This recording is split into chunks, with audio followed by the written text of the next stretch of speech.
It has been a big week for news in regards to Lord of the Rings related media.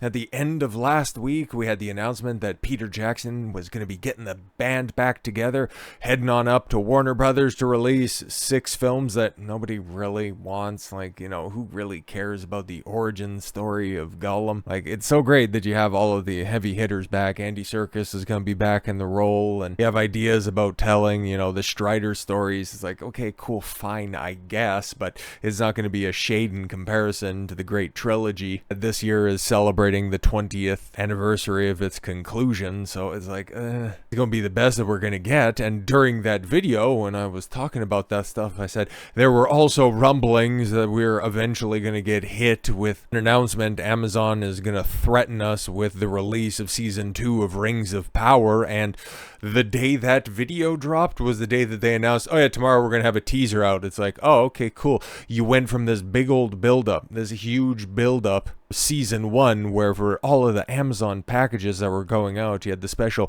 Rings of Power branding on everything that you had, this big push, the announcement that, oh, the season premiere broke a bunch of streaming records, not to mention that by the end of the season, over 60% of the audience had dropped off, and nobody really cared in the interim in the lead up to Season 2. It just perfectly encapsulated with the lead up to Season 2. The fact that on a random Tuesday, with one day's lead-in, you make the big announcement. 15 weeks later, you guys are going to be getting Season 2. And oh yeah, it's going to be 8 episodes long, and the budget is going to be a strict downgrade from what we have right there. But you take a look at the source video, and where they first dropped it over on Twitter, it has less than 1 million views. But to be fair, okay, on the official Lord of the Rings on, or the Lord of the Rings on Prime, which why would you desecrate the name of that great work? Because you guys are doing Rings of Power.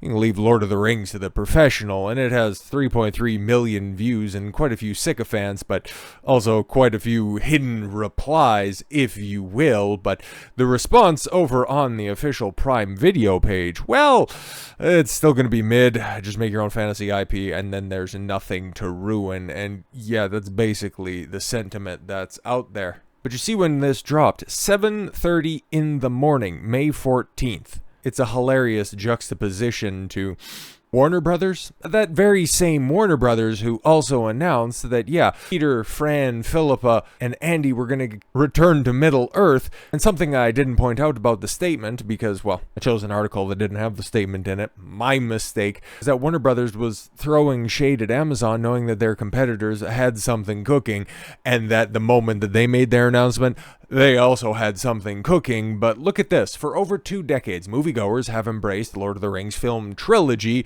That's what it is. The fact that they don't mention at all The Hobbit, that's kind of an indictment in and of itself, but I continue.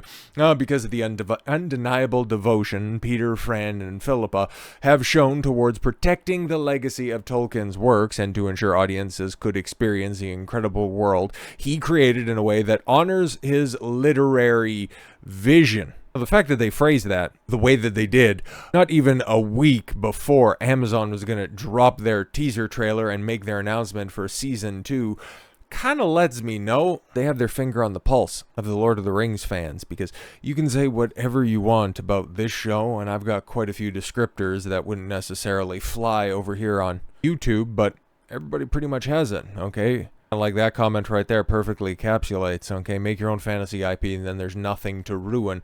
But then, of course, you have the simps in the comment section. Oh, of course, book readers will cry that the stuff is different.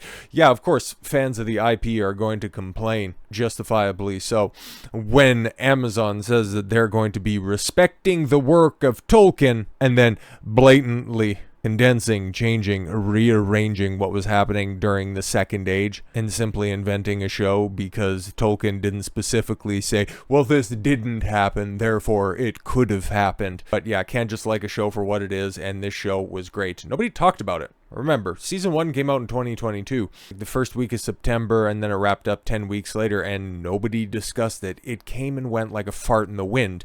When you compare and contrast House of the Dragon, and people were eagerly anticipating Season 2 of this, and the fact that it is less than a month away, just a couple of weeks away, kind of speaks volumes. And you take a look at when they officially dropped the trailer an hour and a half later. They knew exactly what they're doing. Raise your banners. The official trailer is here. Now, I would encourage you. I've watched both of these trailers. Okay, one is considerably better than the other. One shows that there is a certain amount of care being afforded to not just the IP, but to the show itself. You don't necessarily have to take my word for it.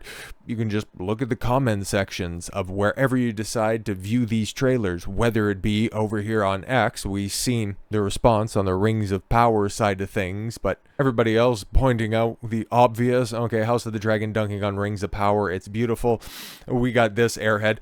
This season could be half as good as season 1, which I doubt will be the case, and it will still be a masterpiece compared to Rings of Power. Why would you even bring up that? But it's fair to say Warner Brothers obviously has an axe to grind with Amazon because they're the rights holders. They're splitting the rights of Tolkien's work, and because of their low quality product, it ends up hurting their output. Like, okay, by the time that Rings of Power season 2 wraps up, the follow-up Lord of the Rings content is going to be The Ride of the Rohirrim, an animated film coming out at the end of the year from Warner Brothers. Like, that's going to have a downstream effect. We've seen it happen in gaming, where you could have an absolute banger title end up bearing the brunt of poor decisions from iterations in the franchise's past having knock-on effects. That's just what happens, man. You're seeing it happen in the MCU as well. Like, there could be something good that's out there.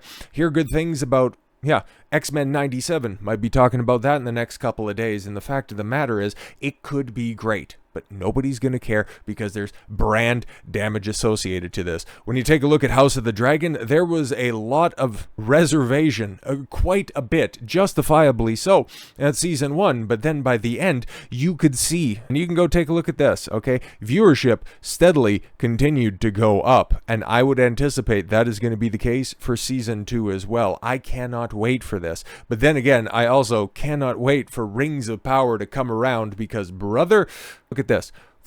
Just about 4.5 million views. 4.5 million views in a day. Not too bad. Not too bad at all. But I have never, in my entire life, seen a ratio like that. 71,000 upvotes. 335,000 downvotes. Yeah, that's right. 335,000 downvotes. And let me just tell you, unless you specifically go out of your way, unless of course you're somebody who, makes content on the regular, chances are, unless you're one of those special individuals, you aren't installing the extension that allows you to see thumbs down. So these are just people. 335,000 people that seen what we've seen. You have not seen what I have seen. You have not seen another cringy Guy Ladriel face. You had not seen another bastardization from the Lord of the Rings trilogy. You remember Lurtz? You remember how he licked the Thord before he threw it at Aragorn? And fun fact, that was actually a screw up on set, and Aragorn did end up hitting that prop out of the air. That's why the sound sounds authentic. But anyways, you have not seen Anatar, Lord of Gifts, just Sauron in a wig and pointy ears, come back after his cover would have been blown, because everybody knows he's Sauron now, guys. Everybody knows that he's Sauron, but he's taken a different form,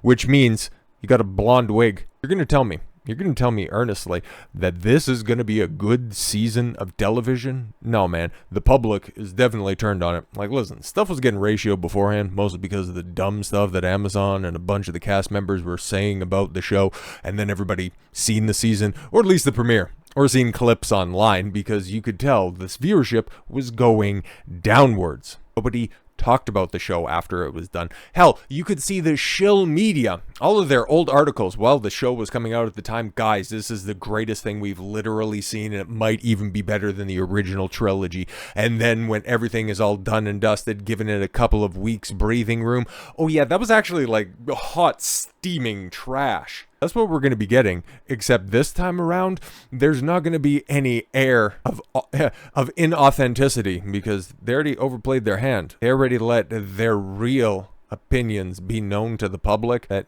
Nobody likes Rings of Power. Nobody thinks of it as a Lord of the Rings project. They just simply look at it as the generic fantasy show that Amazon, Netflix, and every other streamer puts out there. Like, there was a fun 4 quadrants picture that was around Twitter at the end of season 1 where it's like, okay, cool. You have all of these lauded fantasy IPs putting out shows right now. The Witcher, Rings of Power, House of the... well, not House of the Dragon. That wasn't included in there. Wheel of Time. Then there was something else. And why are they all filmed exactly the same? Well, when you take a look at the people that were filming all of those, with the exception of House of the Dragon, they're all run by amateurs. Like J.D. Payne and Patrick McKay, the screenwriters behind Rings of Power, they're hacks. They're cast-offs. They're J.J. Abrams cast-offs who couldn't even get a script published beforehand and then ended up getting the keys to the billion-dollar Ferrari. It was the height of hubris at the time, but now Amazon is going to have to reap what they've sown, and what they've sown is absolute gutter trash, and we're going to all be able to experience it at the end of August. So to ring in the fall, usher in a hectic season, we're going to have one of the most expensive dumpster fires in recent history, and it's going to be fun. So with all that said, thank you all very much for the gift of your time. I've been Don Consuelo. I want you to follow your gut and get after it. Take care, everyone.